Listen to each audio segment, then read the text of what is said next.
Activate defenses. Activate defenses. Commence countdown. 10 minutes and counting. 9 minutes and counting. 8 minutes and counting. 7 minutes and counting. 6 minutes and counting. 5 minutes and counting. 4 minutes and counting. 3 minutes and counting. 2 minutes and counting. 1 minute and counting. 40 seconds and counting. 10, 9, 8.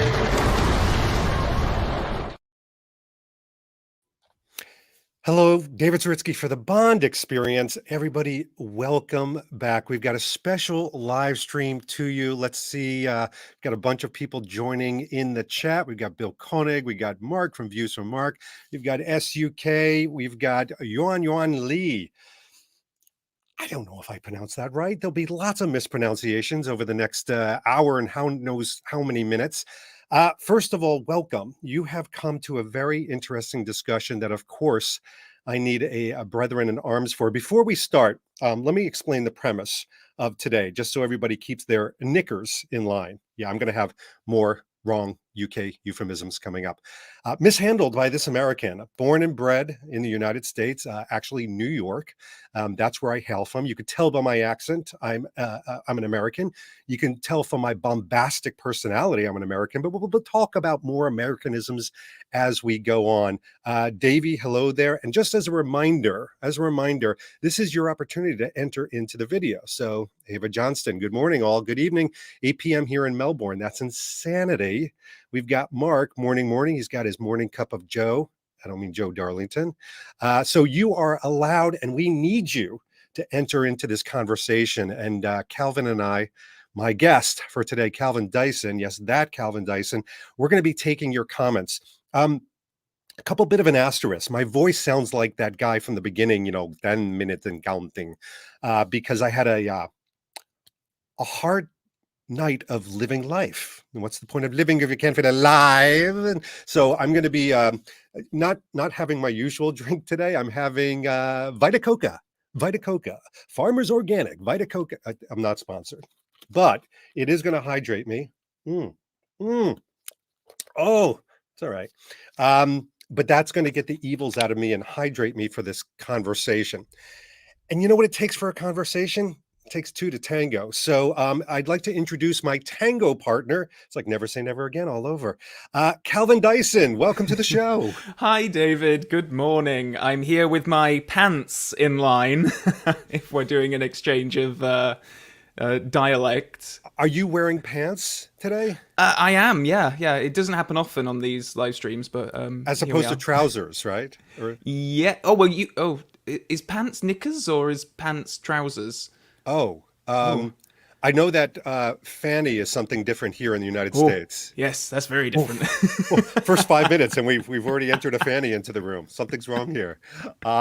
First of all, Calvin, thank you so much for doing this conversation. Oh, no, thank you very much for inviting me. This was really, we were just talking just before we came live about how, I thought this is a really thought-provoking discussion, actually. And when you suggested doing it, I was kind of pondering some of the, things we're going to talk about today. And I was kind of like, oh, yeah, actually, there are things here that I've never really considered before. I think it's going to be interesting. And I'm really happy that we're doing it live, as you said. I think it's going to be really fun and interesting to see people's own opinions and talking points. And also to help us with the vernacular, because it's underpants. Yes, underpants or underwear, and you have knickers. But I mean, you don't actually say things like, I've got to go to the laundry and clean my knickers. I mean, that's ridiculous. Oh, no, yeah. No.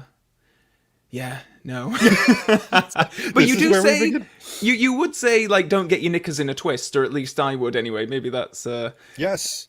And by the way, that's a great way to start, because we're going to ask everybody in the chat and watching, afterwards, not to get their knickers in a twist. This is going to be what we hope is a wonderfully international flavored discussion, of course, with a little bit of spice, but always friendly, always with a positive twist. But something occurred to me the other day, because, I've been in the hobby for quite some time, and every now and then I'll get, somebody from the UK usually who are like, well, the US Bond fans, they can't possibly get it, not to the extent. And it's almost the analogy I'll give is when somebody says, well, an adopted child will never know the true love of a father or mother. Oof. I know. This is It's like deep.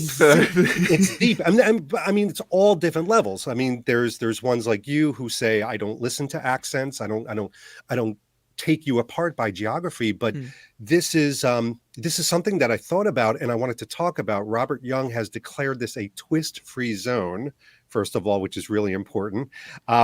But let's talk about that kind of basis, because I think a lot of it comes from people thinking about their upbringing and maybe the pride. So you obviously were not born in the 60s and 70s for those playing along at home, but did Bond factor into your upbringing? Oh, hugely, yeah. I'm not sure if it's the same for people in growing up in Britain now, because the frequency of the films is so much different. But certainly, when I was growing up in the late '90s, we had a Bond film every 2 years, 3 years to Die Another Day. It was Pierce Brosnan. We had the games. It felt like it was very much a part of everyone's childhood. Even I've got friends who nowhere near as Bond fanatic as we are, but they still know James Bond. They will go to the cinema every time there is a new one. It is kind of part of your upbringing here, and a big part of that is because he is obviously a British action hero, and I don't know if there are any more of those, really, not on that same pegging anyway. Yeah, and I think that's kind of the first difference we need to talk about, because I think Bond is generational, certainly in the UK, where the way I've heard it described, and Mark O'Connell has written a book about this, where you oh, look at that. Come on. I can plug Mark O'Connell's Catching Bullets. He owes us 5 quid at least. But the interesting thing, it is generational in the sense that grandfathers and fathers and mothers get their sons and daughters ingratiated into Bond. It's something that's on the TV during holidays even. So whereas in the United States, holidays, we were watching British greats like Chitty Chitty Bang Bang and Wizard of Oz, American greats like that, watching football, but not the football that you watch, the one with the pigskin. And I have to say, my upbringing was really around Star Wars and Star Trek. And a lot of people have said this. It was very sci-fi oriented because of the bombastic nature, as opposed to Bond in the United States. And everybody's going to have, and please, enter in from the chat on this.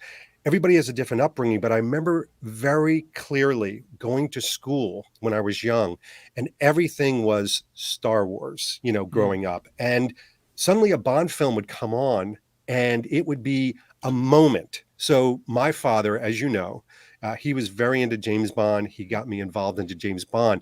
But I didn't know a lot of my friends who were like, yeah, my dad's really into James Bond. It was never a discussion. Never a discussion. It was more about sports, and it was about Star Wars. So I don't know if we stood a chance. Interesting. Yeah, because here it is completely generational. I think everyone I know has watched a Bond film with their dad or with their granddad or some relative. And certainly, as I say, it's like even people who aren't Bond fanatics will go and see a new Bond film when it is out at the cinema. It is almost like your civic duty to go and do that.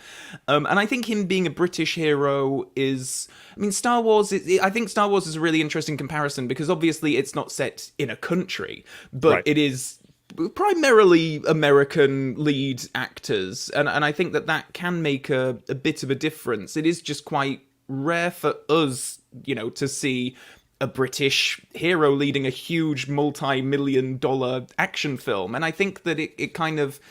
Going back to the 60s, I think, and you can see this in Fleming as well, it did kind of... It makes... A way to phrase this.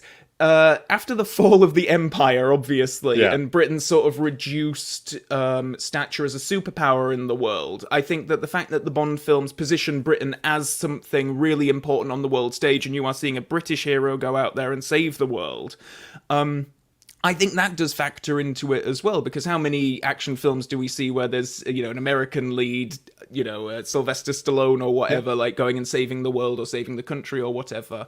Whereas this is something different. And I think that might play into certainly like my parents and my grandparents' generations of kind of growing up as the empire was kind of, dwindling and whatnot, to still have that sort of very strong British figure on a world stage, I think makes a difference. I think that's really important because, James Bond in supporting, like you said, an empire, and this heroic, I'll call it, patriotism, if you will, of the UK is very different, I think, from the United States, especially when I was growing up. So we had, think about the evolution. We had cowboys, which was usually about a good guy, lone wolf against a giant group of people, literally against an empire, which maybe even goes back to, the war between, our two factions here.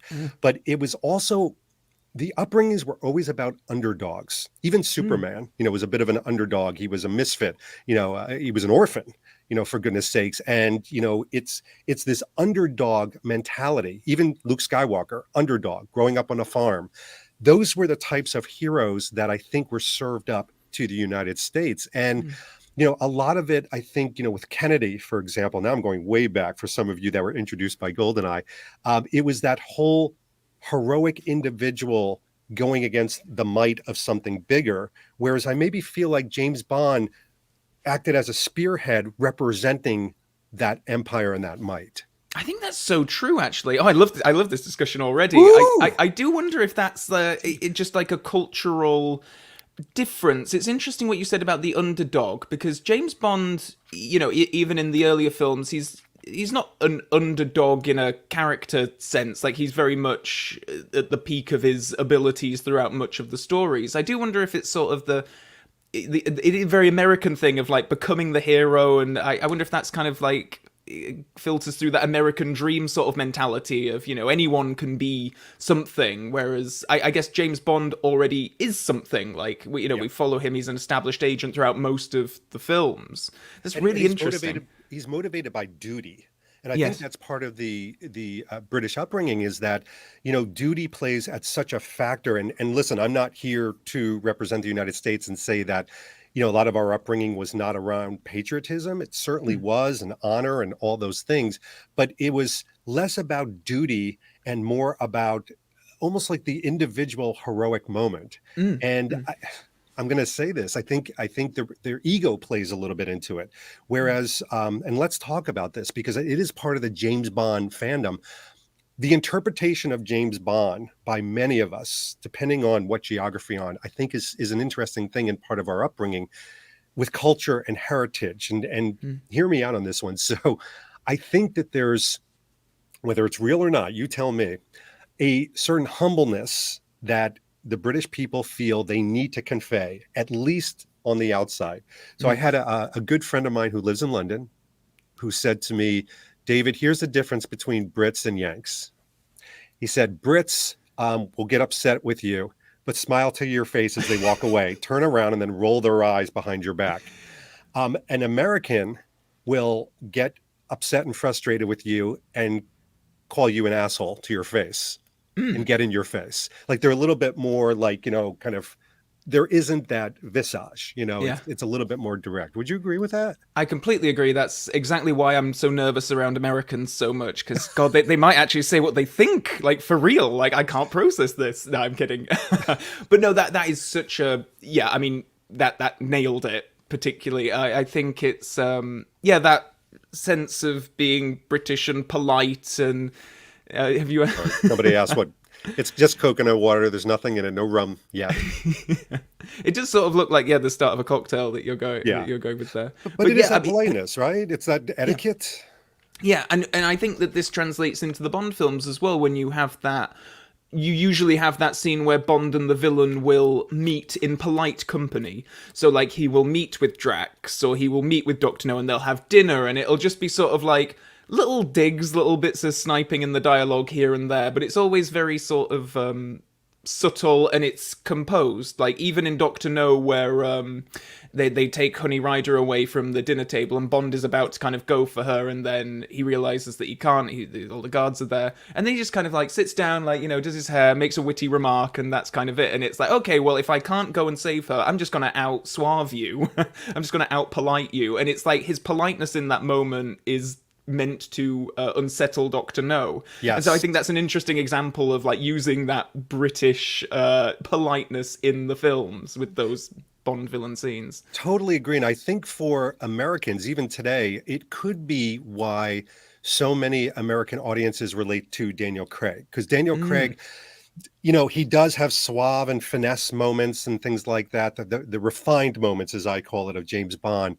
But he's also incredibly bombastic. He will run through a wall in Casino Royale. He'll take you out, and you know he'll get in your face and say, Do you think, does it look like I give a damn?" So he has a little bit more tinge of those Americanisms, which I think people could not only emulate, they can relate to. And making him more relatable, I think, is why you had such an American audience swing over, as opposed to, and I'll throw this out, I think you have an American audience during the 60s and 70s that were fascinated with James Bond because he was so European. This was not the American way to do the things that he did. You know, the American way during the 60s and 70s was burst through the door and go, "Honey, I'm home. What's on the table?" It wasn't like, you know, the tea with the, you know, the pinky. I don't know if that even happens, but it wasn't that incredibly refined style. It was a little bit more about quantity instead of quality.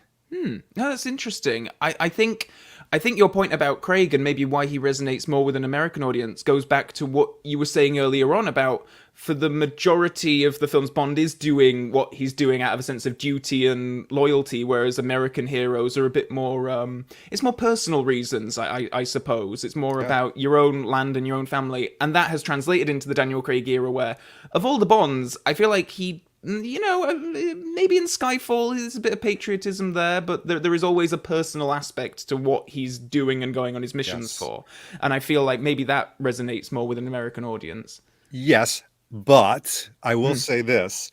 During the 80s, as you know, the American heroes were all about, like, you know, size and superheroes, but also revenge. You know, it was all about Rambo 2 and I'm coming to get you, you know. Yeah. That wasn't even Sly Stallone.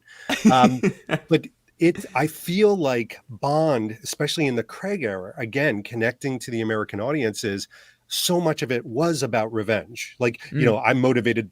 I'm doing quantum again. Damn it. I'm motivated by my duty. You know, you're motivated by revenge. And I think that whole aspect is what has broadened and enlarged the international audience to make it more about what we were fed on, you know, mother's milk of the teat of action movies of the 80s.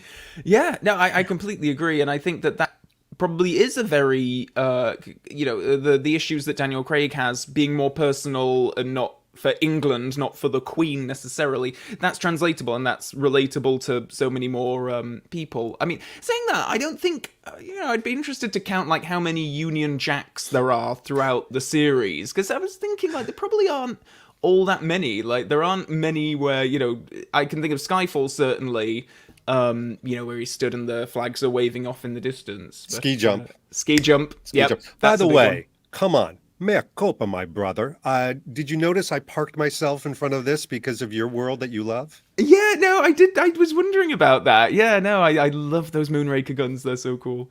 Yeah. But this is a great comment. I just want to read it. Culture and heritage, which is the topic we're kind of gravitating to right now. In the UK, for sure, while the US focuses on the cult of 007, the Brits have more of an interest for author Ian Fleming's lifestyle, literary works.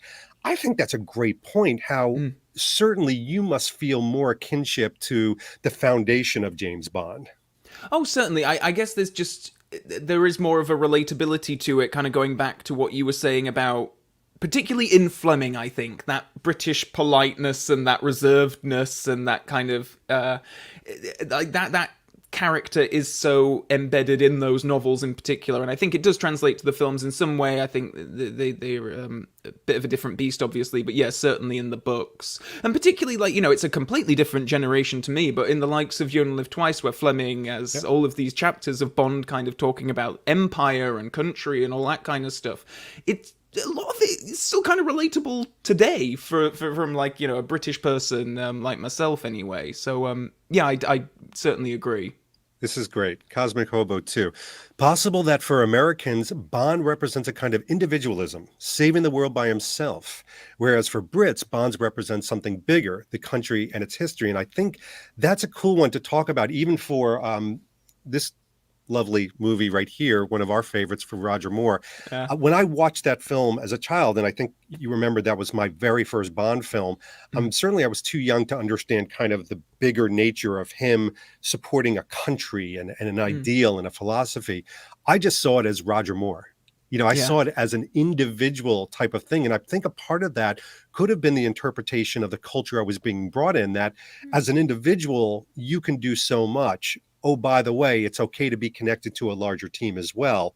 But the individual self, and maybe this is, again, part of the ego of Americans versus Brits, is, it's that whole thing when an airline, is crashing, and you help yourself first. Yeah. That might be kind of the tendency, as opposed to, with Brits, it's more of a group type of venue. I don't know. It's a really interesting question, that, because I do think of Bond as, again, it sort of changed a little bit in the Craig era, but for the most part, he is a hero going it alone on adventures and meeting all of these fantastic characters along the way who help him and hinder him. I think of like American spy movies and stuff like Mission Impossible, like so many of them are kind of like more team focused, much more than Bond anyway, which is, interesting. Yeah, and Mark, Views from Mark has a great point that dovetails off of your Mission Impossible. Bond definitely uses his charm and politeness as a weapon in those moments. His charm, I think, is the major difference. His finesse is the major difference between Mission Impossible and James Bond. You still have the stunts, you still have spy and intrigue, action orientations, cars, all the trappings. But Bond has a certain British finesse that I think is sometimes lost in the American hero. My wife and I talk about this all the time because we love Europe. We love everything about it. We go there. It's a different mindset. And we love the European way of life. We think we live it, in the sense that we have fresh foods and we don't look for like giant platters of food, and we just want good food. But I think that is a big difference, because with Bond, for example, the European way of life comes with all those wonderful trappings, understanding that your perception to the world, for example, is a part of who you are. The way you live your life is a part of who you are, as opposed to sometimes in the United States, it's about what can I get? This is really interesting. I'm learning a lot about the American philosophy of life here, but that's very interesting, because I do totally think of you and Danielle as total, like, Anglophile, Europhile kind of people. We do. We like you guys, and we there are things that we emulate, and there are things that we just want to keep wholly our own. Let's talk about something that was a conversation before we came on today, and just to bring everybody behind the scenes, as we were in the green room eating our M&Ms and Nespressos, we were talking about my envy of the fact that the movie-going environment, certainly within the UK, seems to be different, especially for Bond, whether it was growing up or even now. Just the movie-going environment itself tends to be different. Do you think there's a difference there, or is there more similarities? Oh, I think it's hugely different. In terms of like actual Bond screenings, like what we were talking about earlier on. Currently, there's this official run of all the films are being shown on a weekly basis in most cinemas in the UK, like the big chain cinemas as well. Your Odeons, your Views, your Cineworlds, which I guess would be the AMCs of America, that kind of thing. And that is fantastic, and I haven't been to any of them yet, which might well show you how spoilt I am when it comes to these things, because the Prince Charles Cinema in London, I think this is probably their third run that they've had in about 5 years. I go to the screenings there every now and then, and again, they're sort of showing like more or less one a week, a couple of screenings each one. And then a few years ago, the BFI had a big screening day. They showed Majesty's Secret Service, Moonraker, The World's Not Enough, all in one day. It was a fantastic marathon day. Absolutely loved it. David Walliams, your friend, did a fantastic Q&A with George Lazenby. It was really... But those kinds of screening events... I even went to a Moonraker one years ago where it was in quite a small cinema in East London, but they had... Bill Cartledge there, the associate producer of the film. They had, I think it was Paul Weston, one of the stunt guys, John Richardson, nice. special effects guy. It's just like those kinds of Q&As, and the access to those things is, I think, so much greater in the UK. I don't know if it's because so much of the cast and crew still kind of live here, or what, but or maybe just that the country's smaller. Like, I know people who travel from the other end of the country to come to London to see the films at the Prince Charles Cinema, and that is still only a 3-hour train thing. It's not like, for instance, if there was an event, in LA and you wanted to go to it, that's a plane ride. That's a time off work sort of situation, isn't it? That's 3 or 4 days bagged right there. But that's a really good point, because the lure of having all of those celebrities and people, and we're going to get into events specifically because it's a whole other topic to itself, I think is a part of what I'm going to call the UK gravitational pull of Bond. And what I mean by that is growing up, knowing and being conscious of Bond moments. I almost have to remove myself, because I'm obviously not the typical American James Bond fan. I'm a little bit fanatical even. So just a little. But it's a little. But from what I've heard from like normal people in the United States, what happens is a Bond poster will be released, like Tomorrow Never Dies. They'll see the Bond poster and they'll go, oh, cool, a Bond film's coming up. Have to catch it.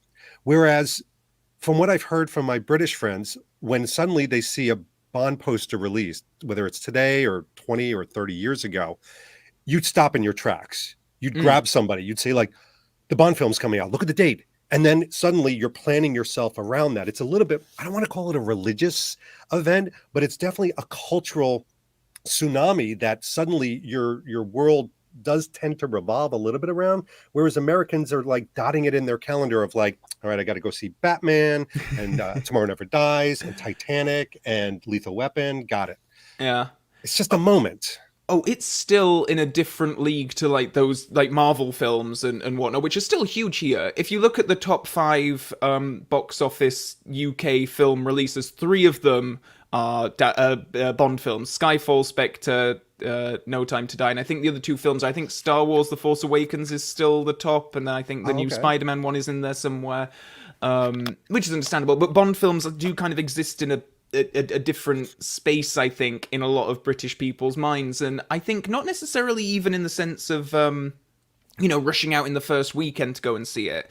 They do tend to play for a very long time here, at least. Like, they stay in the cinemas for months, because a lot of people just kind of do get around to it eventually, but they might wait for the the crowds to die down or whatever, because a lot of the people who go to see them aren't necessarily like big movie geeks or big Bond geeks, so they're not so worried that they might see a spoiler somewhere, but they're still planning on going to go see it because it's a Bond film, and that's what everyone does. So it's always nice whenever a new Bond film comes out. Like, I will obviously go to multiple screenings like over the course of the release windows, and even like 2 months down the line when I saw No Time to Die, it was still like a half full cinema.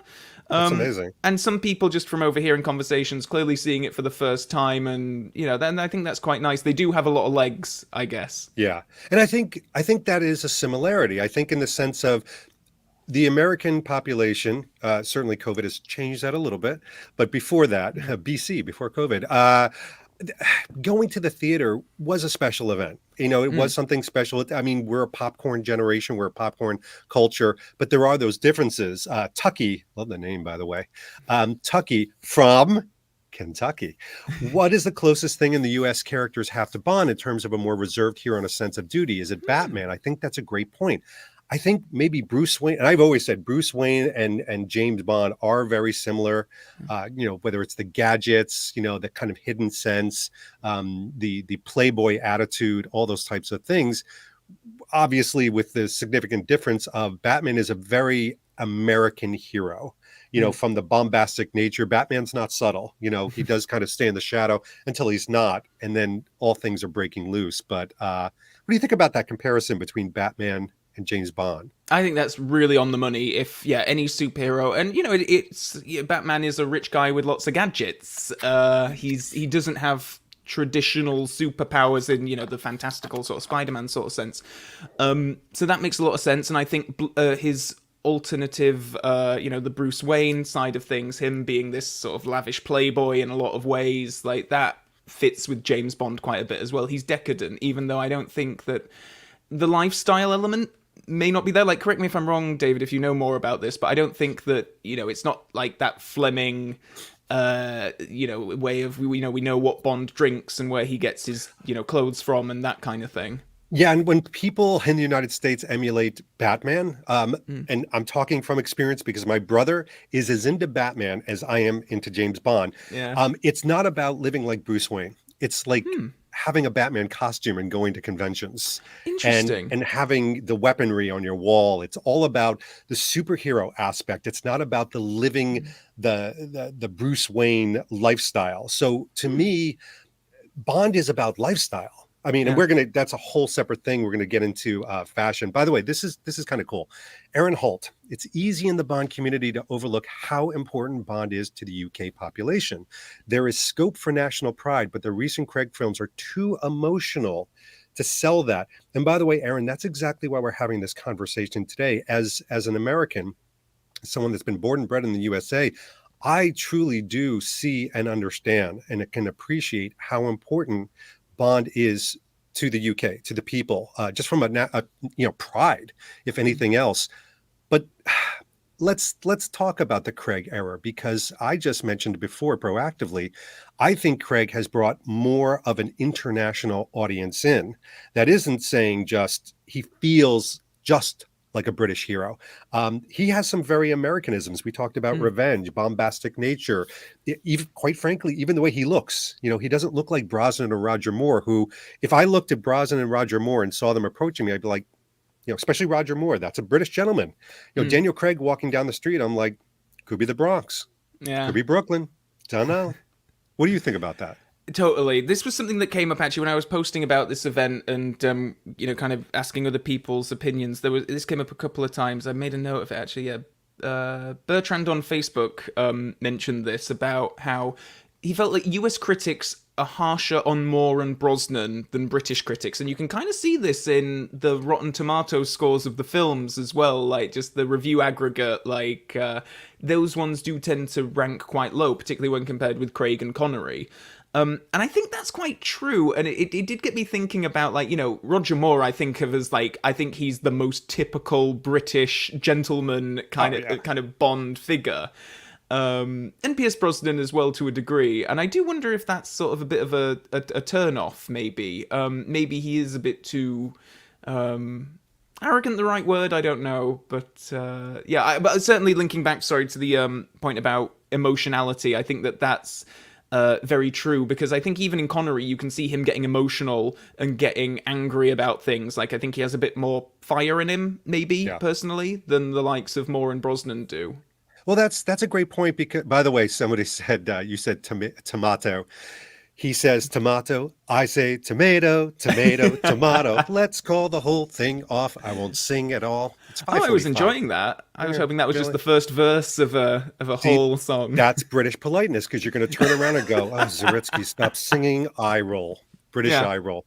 No, but you have a great point, because take a look at the most kind of epic moments of Roger Moore. So you've got Live and Let Die, you've got View to a Kill, two very significant parts in those films. Live and Let Die, when he's in New York, it is so obviously a British man in New York. In fact, they make play on that, the way he's dressed, the way he's picking out clothes. You got a honky on your tail. I mean, he's just obviously British. The way he even holds himself in that coat is just, Americans are kind of like this sometimes, at least during that time. He's got his shoulders all back. And then in A View to a Kill in San Francisco, he's this guy, and he's like, I'm James Bond, British, superhero, secret agent. And, the policeman's like, yeah, right. Those two areas really show Bond separated from himself, as opposed to some of the other actors who I think may blend in better with the US culture and don't stand out as much.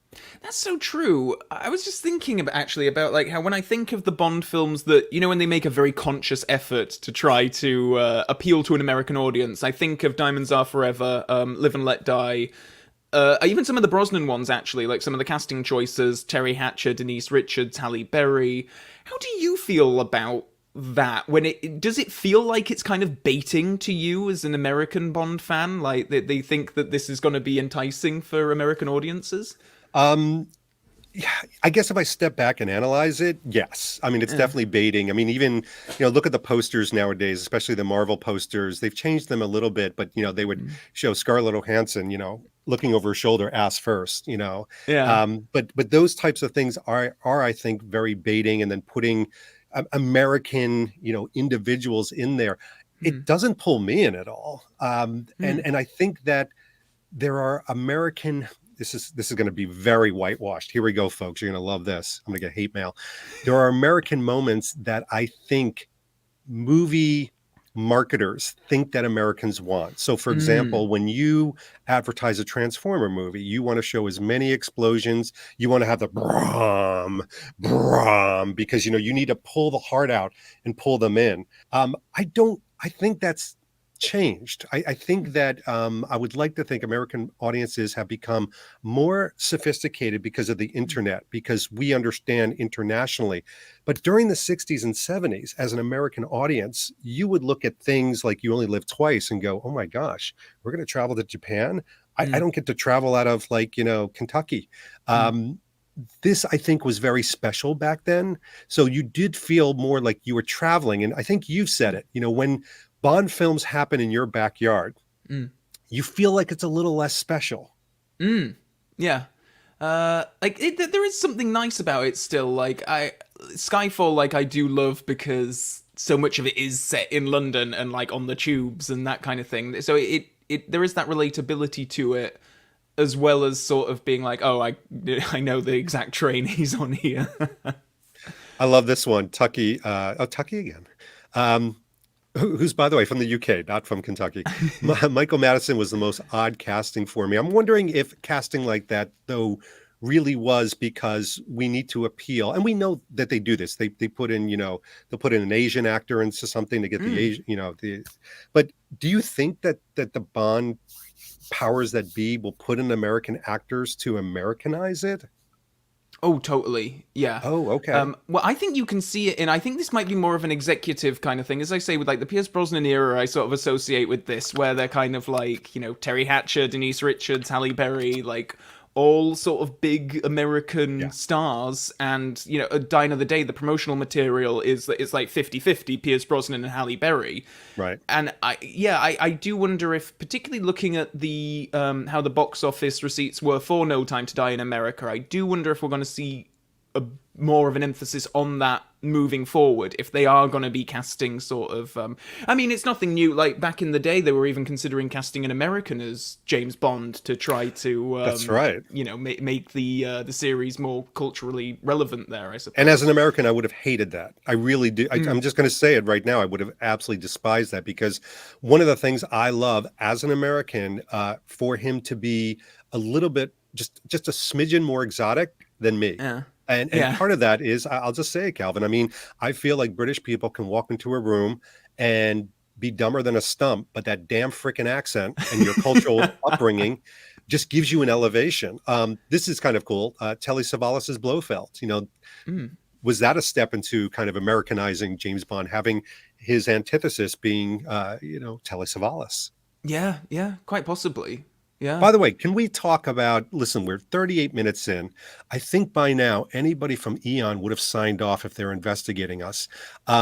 So let's talk about Eon, because whether it's today or back in the 60s, this was one of my impetus for doing this discussion. And you know this, but I want to tell our audience this. I have been, even though I look sunburnt right now, I've not always been red. Sometimes I'm very green. I'm very green with envy. And I'm green with envy because, people like Calvin Dyson and others in the UK, I feel, get handed a platter of preference. A platter of preference from Eon saying, we're going to give them 4K movies once a week up until James Bond Day. We're going to give them, Bond in Motion. We're going to give them secret cinema. We're going to give them, I don't know, a movie premiere, museums, 60th anniversaries, Burlington arcades, brand events. I have a list in front of me. You could tell that I'm reading. And I'm like, what the actual F? Like, I'm sorry, what do we chop liver over here? Hot dogs and apple pie? And a part of me sits back as an American Bond fan and just kind of like, when's our turn? Do you feel that way? I mean, you guys do seem to get the long end of the stick. When you put it that way, yeah, I mean, that was quite a list. That was, and I think perhaps I do take it a little bit for granted these days, particularly. Well, yeah, I mean, I live in London now, but actually I was thinking back to even when I was a kid, Bond Studio Tour at Pinewood, yeah. Even when I was a kid, at the Bradford Media Museum up in Yorkshire, they had a whole 40th anniversary James Bond exhibit in the build-up to Die Another Day. I've still got, like, my ticket from that and a little leaflet from it. It was so cool. I still remember seeing Oddjob's hat there for the first time. It was so cool. And I think perhaps... I can't speak for all British fans, obviously, but maybe we do take it a little bit for granted, because I do, I as well grumble about, wishing that there was more going on for the 60th anniversary and all that. But then after that laundry list you just read, I'm kind of, actually, there is quite a lot going on. And I don't know from the Eon perspective if it is more about, like, Eon are based here, so maybe it's just easier for them to control. I think geography, as we touched on earlier on, might be a factor. Like I say, like, if they were to do something in New York, that is, people are having to fly in for that or make big travel arrangements. Whereas here, you can kind of do something in London and people will travel, and it's not like a huge expense or time and that kind of thing. I think that's a great point. I think obviously, like we said earlier, geography plays a role. Logistics, you've got, if you're going to be doing props and cars, you don't have to ship them overseas. I also think there's one other thing. Well, two other things, actually. I think especially London, but I'll just say the UK in general, acts as a megaphone for James Bond. Like, when you think James Bond, you think London, you think, Britain, it acts as a megaphone. So if you were to have a Bond event by the Bond people shouting out from Arkansas, people might scratch their heads and go, Arkansas, what the is in Arkansas? But I think it's very logical and almost mainstream. And people go, well, of course, they're going to have it from the Royal Albert Hall if they're going to have a concert, on James Bond Day. But I will also say that, to me, I think it is also Eon, Danjak, the Bond folks, and even the Bond brands paying homage to, doffing their hat to a British hero in saying, like, this is the home of James Bond. The home of James Bond is not New York City. It's not Los Angeles, even though those are big places. And I think there's been a side effect because of that. Calvin, this is where we're going to get frickin' deep. Like, you thought it was deep before. Michael Poplawski, fellow American, says the USA, we get minimum of 007 vents. We have to make our own. And I'm going to put that out as a big difference between right now, I'm just saying, not during the 90s, it was totally different. USA and British Bond fans is we have to make our own play sets. It's like when you were kids and you didn't have the play sets, you took your action figures, you created your own out of styrofoam because you have to. I think there's a lot of fan events that are created. I think there's fan groups that galvanize together. And I know there's monstrous ones, obviously, across the European divide. But here in the United States, I think it happens because we have to bootstrap. We have to be resourceful. We don't have it. And that is a little bit of the American personality of, like, it doesn't exist, so we've got to create it. We've got to come out of the gate with it. What do you think about that idea? I think I think that's bang on the money. And I think a part of that is because obviously there are groups here. I know, like, James Bond Radio, like, do meetups and events and trips and that kind of thing. Shaken Not Stirred is another group on Facebook. I've been to one of their events. It was an awful lot of fun. So those events do happen. But I think that the difference is, in America, you seem to have to, like, build it from scratch. Whereas here, because there's often a screening or an exhibit, or there's something happening that an event can be tied around or hanged on in a way. So that base is already kind of there, that foundation for meetups. And I know people just go to screenings and just meet up there, and it's kind of like an informal sort of thing where you just meet up with a bunch of people afterwards and go to the pub or beforehand or whatever. But yeah, I think it does kind of tie into that because it's easier for us, I guess, to meet in a space with other Bond fans because of these events that do happen quite a lot. Yeah, and by the way, just as an asterisk, I'm not talking about that Americans have more motivation as a Bond fan. I'm saying that you, in the UK, have more catalysts to create those events. For example, if there were 4K movies playing here, which, come on, folks, could you have given us that at least? But if there were 4K, I'd be on the horn, I'd be on the blower to Michael Poplawski and Kyle and, all these people that are kind of local to me, Joe Darlington. I'd say, guys, there wasn't an event plan, but let's meet at my house. Then let's go to this place for Vespers. Then let's go see the movie. Then let's have a discussion afterwards. And you know what I mean? Like a catalyst of an event. And you have so many of them. Like I'm sitting here scratching my head because we are right now, it's the 7th of May. We've gone through many, many months. It's beyond the first quarter of the year in the 60th anniversary. And I'm like, are they all going to happen like in September and October? Whereas I think in the UK, believe it or not, you've been peppered with so many. And this is a great example, but even views from Mark, the preheating, you've had things like Burlington Arcade Installation that made it special because of where all the key brands are located. And that's the other thing, Calvin, we've got to talk about. In the UK, certainly in London, for example, whether you have events or not, you have these wonderful, I'll call them tendrils or connective tissue of James Bond at your beck and call. And that is the brands. It's the lifestyle. It's rules. It's these locations. It's Parliament. It's the MI6 building. It's going down the Thames. You have all those constantly. What is that like for a British Bond fan to have all of that constantly in your face? Oh, it's fun. It's I wish I could say that the novelty has worn off about like just walking down the Thames and seeing the MI6 building there, but it never does. I still geek out a little bit from that. And I think most people like I say, I live in London, so it is different when you're living outside of London. Still easy enough to travel to anyway. Well, you live in Wimbledon, right? Yes, yeah. So yeah, Bond's never filmed in Wimbledon as such, but it's easy enough for me to get into. That'd be great.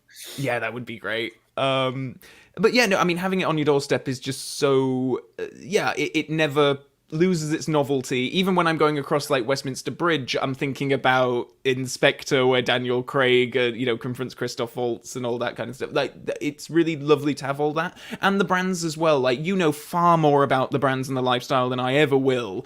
But even, just seeing like 007 in a shop window, like walking past NPL or whatever, like it is just from a fan perspective, it's like, oh wow, yeah, it is relevant and it's here and it's just nice seeing it out in the wilderness and not just in my flat or when I'm online and whatnot.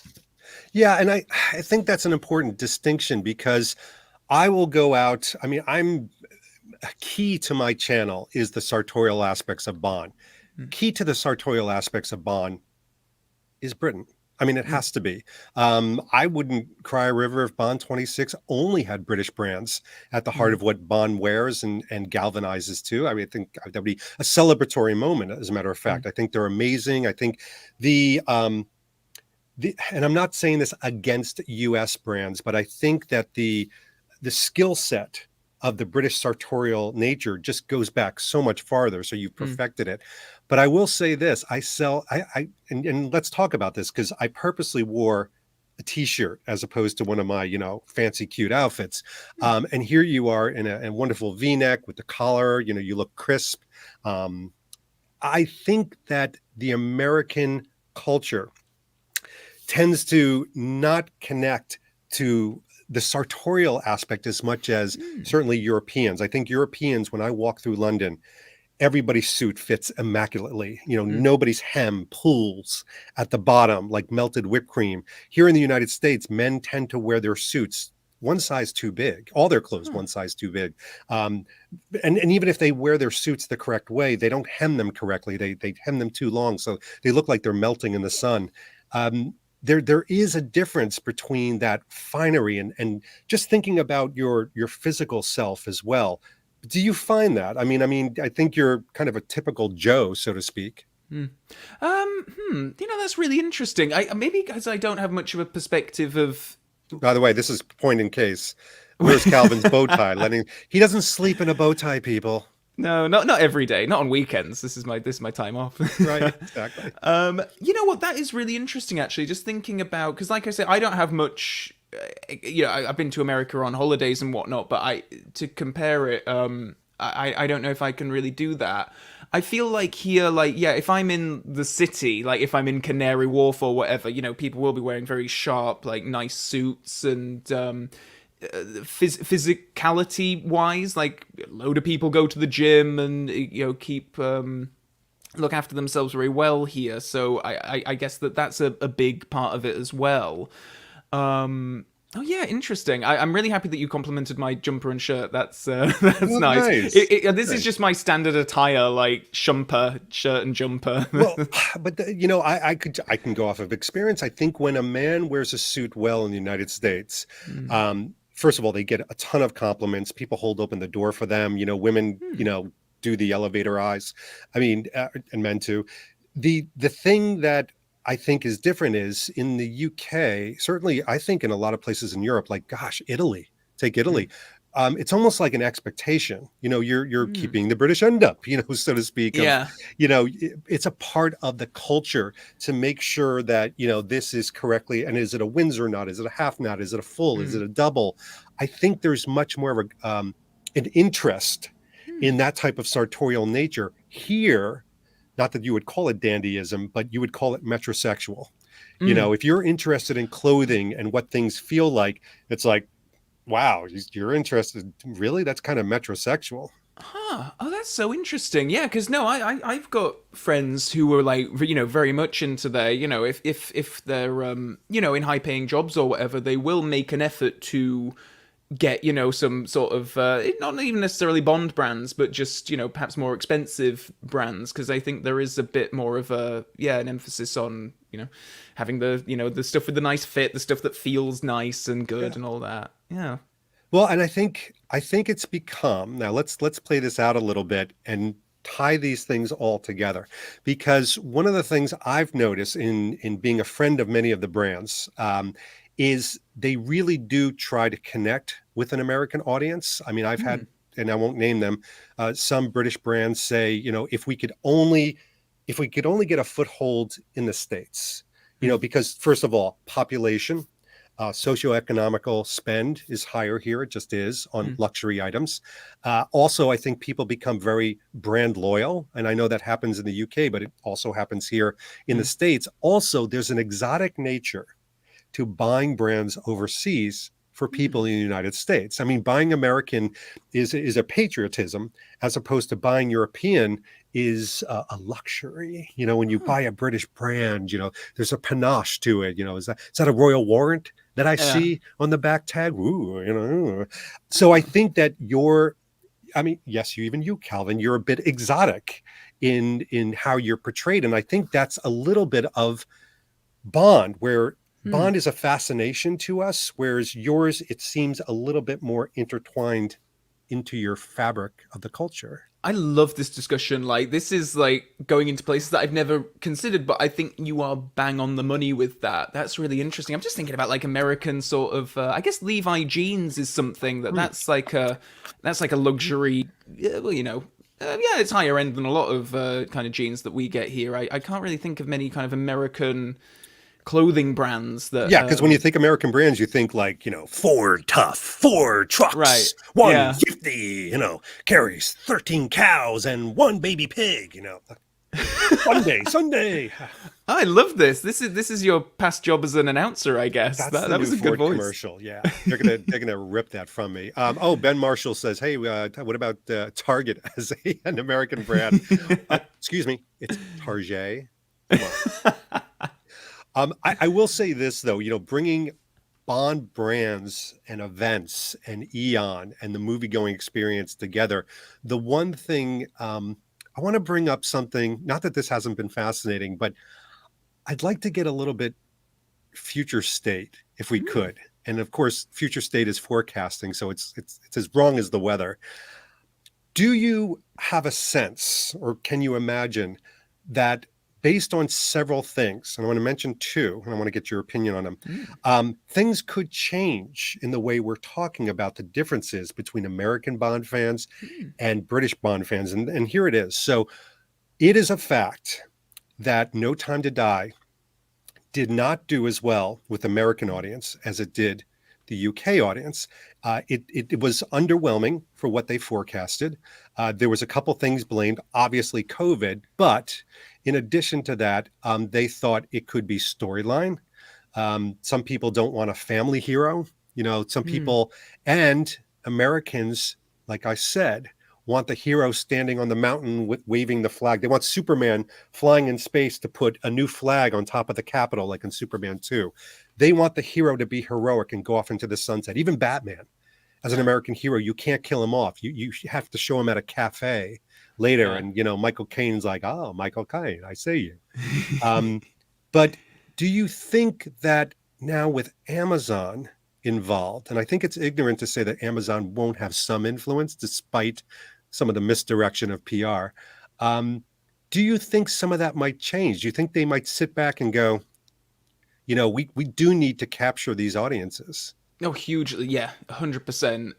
And, we kind of touched on this earlier on. I don't think it's going to be as obvious as, casting an American actor as James Bond or just surrounding him with American people, sending him to America. Yeah. But, maybe the films won't be. I feel like the Craig era has been very European focused. It certainly feels like it's been a lot more on this side of the Atlantic than the other. Maybe Bond will go to more places in the States, and I think you're bang on the money with No Time to Die. It's, if you want the rousing fun, leave the cinema feeling great about yourself, that ain't the film. And maybe the films will be a bit more upbeat, a bit more Marvel-like, dare I say, to try and capture some of that audience.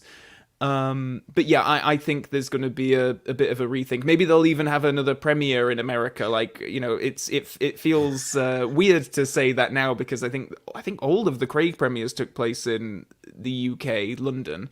There were a few premieres. Well, I know that there was one at Robert Wood Johnson for a Quantum of Solace, for example. Right. And I think, like A View to a Kill was San Francisco, wasn't it? Or yes. I want to believe that. Yeah, no, quite right. I would love that. And I think that, look, this is a selfish video. I'm just going to put it out there. A little bit of his heralding or a cry for, I don't want to say equality of events and premieres and things like that, but a little bit of a, maybe we should take a look at it, the American audience from a marketing standpoint, maybe consider more events. I mean, we're as easily captured today of James Bond if given the chance, if given the opportunity. And I think that let's talk about choices, because I think there's a discussion right now of Henry Cavill.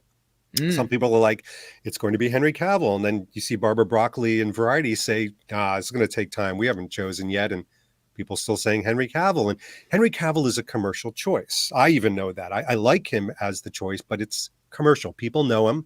The American audience adores him because of Superman and The Witcher and things like that. But I think that if you were to play to an American audience, I think that Eon would hate that terminology. We're not going to play to anybody. We march to the beat of our own drummer. But if you look at it from a business standpoint, from getting revenue from the Bond films, you do want to think about what we're seeing right here in this wonderful 16:9 image, which is, how do you captivate different cultures? I mean, what do you think about that from a business standpoint? Completely. I think I don't think it would be Henry Cavill per se, but I think when it comes to like the future, I'm so sort of used to them doing what they do, which is casting not unknown actors, but certainly less like Craig, who thought he was going to be a huge megastar when he was the bad guy in Tomb Raider, for Yeah. instance, or whatever. And Pierce Brosnan, obviously as well. It certainly raises the profile of whoever the actor is, and we're used to that. And I do wonder if now they're going to try coming out of the gate with someone really big, an A-list director, writer, talent, instead of kind of, keeping it a bit smaller and more contained. I do wonder if they'll do that, because is that how you get butts in seats? Do you have the time and capacity anymore to let it kind of grow steadily as it did, I think, with Craig? Like when you look at sort of his Yeah. profile trajectory, going from certainly Casino Royale to Skyfall, just like exploding. I wonder if they can do that again, if they need to go sort of A-list talent right away. Yeah, I think two things. First of all, for anybody saying in the chat, "Oh, they won't do that. They don't do that commercial stuff." Two words: Billie Eilish instead of Shirley Bassey. Come on. I mean, Billie Eilish, she did fine, but Billie Eilish, that was a commercial move. Just like I think some of the other songs and Hans Zimmer, commercial move. I mean, people know what a Hans Zimmer is. But I do think that, all right, here we go. I think that there is a sense from me, at least, that if I was, which I'm not, obviously, in control of anything or had any say, that you would want to make it a little bit more fun, a little bit more like the Paloma Cuba scene, because whether it's Americans or British audience, we want to laugh, we want to share, we want to go back to. If you look at the latest Spider-Man movie, you have some really emotional, grinding moments, but you also have the wonderful fun and nature in it and laughter. Dafford Brooks, this is kind of cool. And I'm not doing this for £5, by the way. I'm just doing this because it's interesting. Most of my friends in the USA grew up more with superheroes and Star Trek than 007, but Brosnan era really got them into it. And that's an interesting discussion, because as we talk about commercialism of James Bond pulling in different cultures, I think Brosnan, as freaking UK as anybody can get, I think he crossed the cultures and planes somehow. And I think they made movies that were fun and fantastical to do sort of that and give him the platform. But do you think Brosnan brought people back? Oh, hugely. Yeah. I think, and I think that whole era as well was just perfect for grabbing young fans. And it was when Bond was, oh, okay, maybe he's not an aspirational figure exactly, but it's hard pressed not to watch a Pierce Brosnan Bond film and think like, oh yeah, God, I wish I was in that situation. Like, I wish I had that car, or was at these parties and whatnot, because there is just something really, you get that fulfillment watching that wish fulfillment rather on screen, which I guess Craig hasn't had as much. But I think it's all of the paraphernalia around it as well. I think it is games. I think it's model cars, all that kind of stuff, and the film's coming out in a shorter space of time as well. I think that's really valuable and something that they kind of need to get back to. Yes, they do. By the way, this is Bill Koenig. Brosnan had been popular via U.S. television. I think he was recognizable. I think he was connected. I think that's a great point. I will say, as an American, I got back into Bond in a big way because of Brosnan. It wasn't even, GoldenEye was great, but it was looking at him, and it's that whole emulation marketing and seeing his style and swagger that was so unique and different. And it was so mysterious and intriguing to me. And I really wasn't into the British ways until Brosnan. But his Bond brought that back. It was being so suave and so cool. To me, and this is going to be a very weird kind of analogy, he almost had a Clint Eastwood aspect. He had an economy of words, very cool, steely-eyed, and during the Clint Eastwood era, the good and the bad and the ugly and things like that, little boys, young men, older men wanted to be Clint Eastwood because of that. Good-looking, steely, cool, calm, a hero. And Brosnan, I think, brought that Clint Eastwood aspect to James Bond. Yeah, no, completely agree. Oh, I've just got the chat up here. Yeah. I was wanting to ask this actually. How was Dalton initially received in the USA? That's from Trans-Siberian Pipeline. Hello. I can give some musical notes about how he was received. Womp womp womp womp. Oh, No, wow. not great. That's so interesting compared with what we were talking about earlier on about Craig and kind of the more emotional aspect of him really resonating. And, as we said about Moore and Brosnan, the critics certainly didn't like their films as much as some of the others. But Yeah, it's, I'll say the initial, and this is not for those Dalton fans, and I'm one now. I'm part of the Dalton fan club. Yay me! It's not about retrospect with Dalton. It's more about when Dalton first came out. It wasn't even about the movie. First of all, you were coming off of A View to a Kill. Bond had waned, so you had this kind of lack of popularity. So anybody in that position was going to, possibly fail. But the other thing with Dalton is, I don't think the American audience, surrounded by the 1980s superheroes like Stallone and Schwarzenegger, were ready for a quote unquote foppish James Bond, who was much more like Fleming, much more serious, didn't have all the one-liners that you were used to. I don't think that they were ready for that. I think he was before his time. Interesting. I don't know. That's kind of, what do you think? I mean, how was Dalton embraced in the UK? I know you weren't old enough. You were a zygote back then. Probably about the same. I think, like, certainly when I was becoming a Bond fan in the 90s, like, I know that retrospective opinion of him has changed so much, and I think the Craig era helped that as well. People come to that. Exactly what Ben Marshall's saying here. Oh, right, yeah. But yeah, no, Perfect. exactly that. Yeah. Whereas I think, when Brosnan was big, I remember in the 90s, it was kind of like Timothy Dalton was in the George Lazenby category of like, we're not really going to count them. It's all kind of Connery and Moore and Brosnan now. And this is vital. I can't believe I forgot this aspect. American audiences were so used to the zany Benny Hill nature of some of the Roger Moore moments. And because of that, I know for me, I didn't know Sean Connery growing up. I knew him a little bit later. I knew Roger Moore was James Bond. Yeah. When I was growing up, it was Roger Moore, and you had, everything from slide whistles to zany sits and, clown costumes and gorilla costumes and, that was James Bond for the American audience. And all of a sudden you had Timothy Dalton going, damn it, and he's an assassin with this giant gun, and you're like, who the is this? Like, this Strawberry is jam. not strawberry jam. Yeah, I can't even do Timothy. That was a good Timothy Dalton, Calvin. It's a little because he goes a little bit northern every now and then, so the accent. I do like his accent in some places.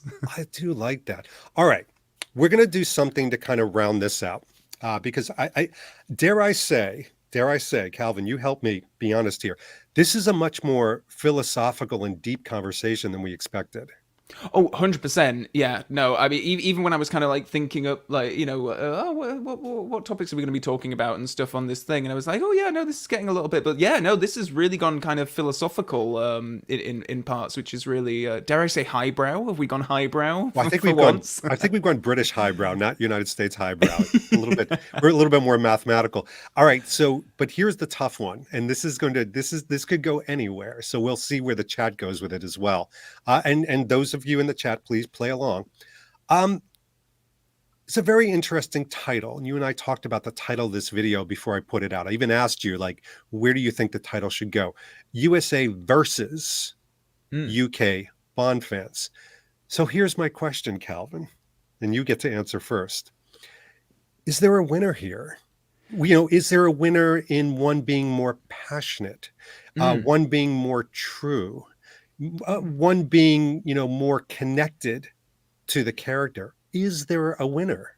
That's a really interesting question. Ooh, I like this. We're going deep with this. Yeah. I think my instinct is to say that American fans tend to be more passionate. That's kind of my perception. But then, as we were talking earlier on about the differences in culture, just as people, and that British reservedness kind of thing.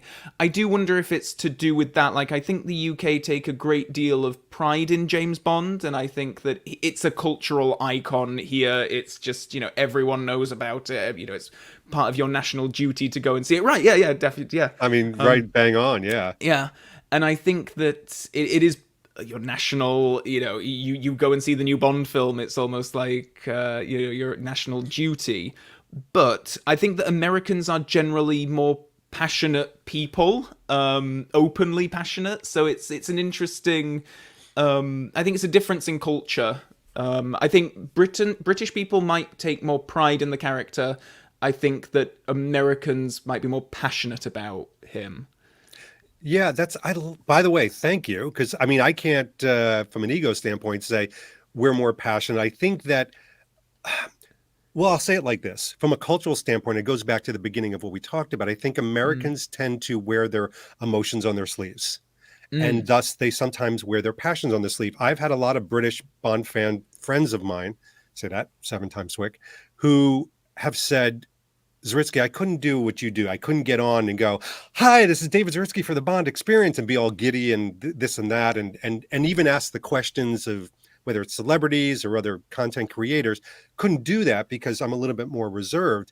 I think it's the Americans' lack of reserve sometimes, their bombastic nature, or their, wearing their passion on their sleeve and on their face, maybe gives a perception that we are more passionate. And I'll take that every day.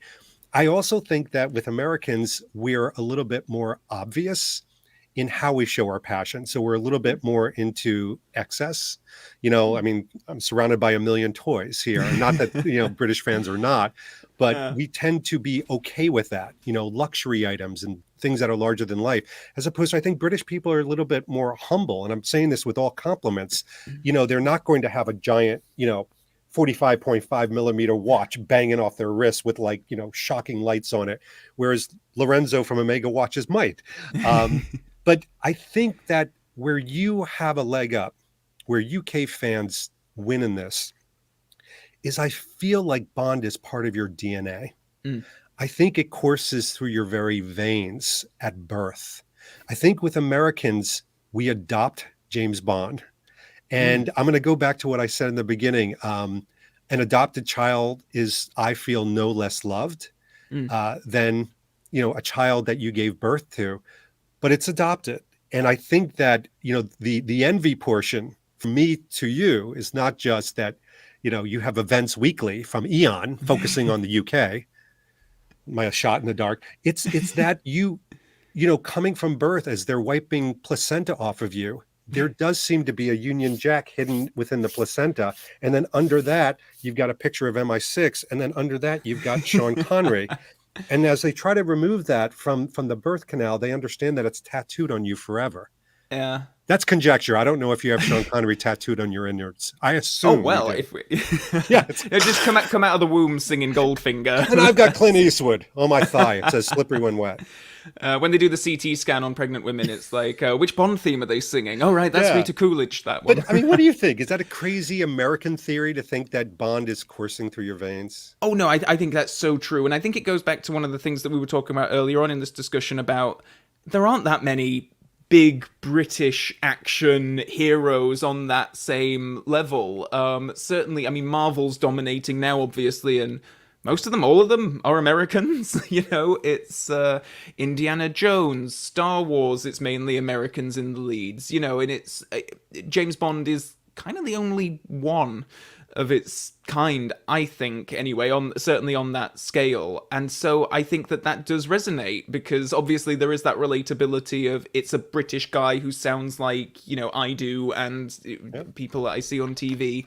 And there is so much of the cultural heritage, like people are very proud of it, like the brands are very proud of it. Like if you have a Bond tie-in anything, that's something to market and be incredibly proud of. You see it everywhere. So I think it's very much built into the DNA, the pop culture DNA of the country. I think it's up there with the Beatles, for instance. Yes. The Queen, royal family, all that kind of stuff. And, he was at the Olympics. Like, that's how big Bond Exactly. is at the Olympics with the Queen. It can't get bigger than that.